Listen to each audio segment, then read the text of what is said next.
Satres Narkoba Polres Lok Semawe menangkap seorang pengedar sabu di Gampong Meria Paloh, Kecamatan Muara 1, Lok Semawe, Selasa, 14 Mei 2024, malam. Pelaku yang ditangkap yakni MZ alias LA 40 tahun yang merupakan warga setempat. Saat penangkapan petugas juga mengamankan 24 paket sabu siap edar.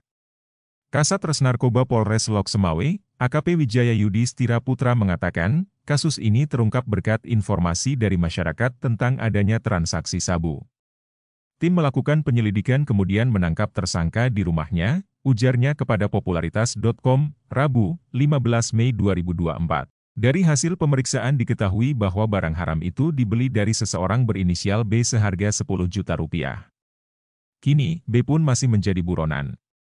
Kini tersangka masih mendekam di sel tahanan dan dijerat dengan pasal 114 ayat 1 subpasal 112 ayat Undang-Undang Republik Indonesia Nomor 35 Tahun 2009 tentang narkotika.